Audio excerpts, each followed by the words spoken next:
So, what's a baraat? Well, I'm glad you asked. Typically, as we all know, a bride in the ceremony gets her big, fat, beautiful entrance. Well, guess what? In Indian weddings, so do the groom. It's that time where you and your groomsmen and your family, you just keep coming in, having a good time. It's your moment to shine.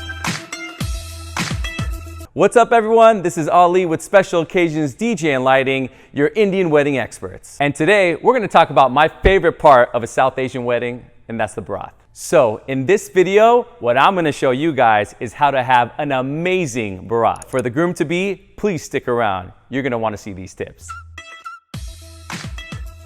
So these days, baraats have gone from these really small processions to these big, grand, luxurious entrances. As I'm sure you've seen when there's guys coming in on horses, elephants, or cars, that's the baraat. Woo!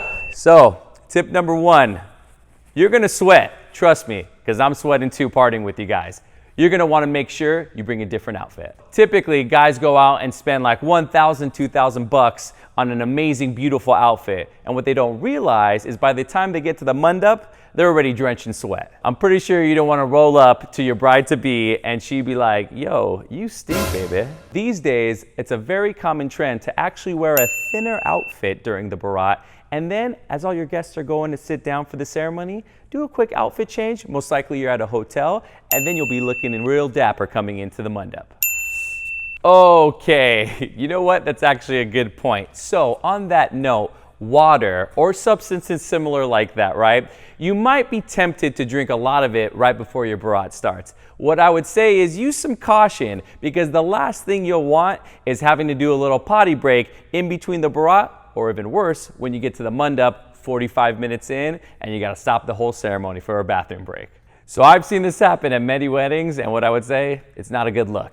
So, next tip. Now I know some of you grooms might be a little bit shy, and maybe dancing in front of your friends might not be your thing, but remember, this is your time. You got 30 minutes to an hour to have everyone do whatever you want. Party with your family, your friends, have fun with it. And you know what? If you want to just loosen up and let the professionals do the work, what I would recommend, hire a good DJ, hire a good MC, and hire a good dhol player, because they're the ones that are going to make this thing come to life. Also, a little rule of thumb, the dumber you think you might be looking, it's usually the best dance moves that come from it, and I'm not gonna lie, it makes for the best videos. One of the most common questions that most of my grooms think about is, how do I enter into the baraat? And just like an Indian buffet, oh man, do we have a lot of choices. Elephant, horse, Mercedes, or any other luxury car. Tuk-tuk, rickshaw, boat, ATV, maybe a horse and carriage, a wagon. Get in the chopper! Personally, I'm not a big fan of the helicopter, because you're gonna be gone for an hour while your guests are wondering, where did my groom go? But if you're feeling it, do it. I still support you.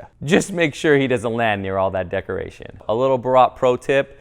Elephants, I know they sound cool. They're the biggest thing you could probably get, but most hotels don't even allow them in California anymore. So just remember this. However you come in, as long as you're smiling, getting a little goofy while you dance, I promise it's gonna be great. Last tip, it's not what you enter on, it's how you enter. Just have fun and you're gonna have a blast. Another thing to consider is make sure when you're talking to your DJ about the baraat that they have a mobile DJ system or something along the lines of that. And all that is basically a system with music, a mic, as it rolls away, right? Because as you're walking on your car or whatever it might be, you need to make sure the music's going with you guys. Nowadays, most DJs should have some sort of mobile baraat system, and typically, one speaker should be good for around 100 people or so. If you have more, like around the 200, 300 range, just make sure you coordinate that with your DJ so you can make sure the sound reaches everyone. So, your hotel and the baraat, those are some things you should consider as well, because typically most hotels that have never had a baraat might be wondering,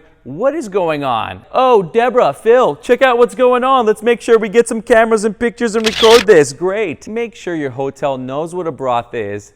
Give them a little hint that it might get a little loud, and that they allow it with the path that you're going to be going. And if you do have a horse or a vehicle going through the lobby, make sure to plan ahead. Another quick tip, make sure you got some water stations across the baraat path. Lastly, as you're finalizing your DJ and the music for your baraat, make sure they got a baraat mix, because it's a lot more fast-paced nowadays, and you're gonna wanna make sure it's good. So again, guys, this was Ali with Special Occasions DJ and Lighting. And quick question before I leave, let me know what's the coolest baraat you guys have seen. Put it down in the comments below, and if you are having a wedding, make sure you subscribe for all the tips and tricks up until your wedding day.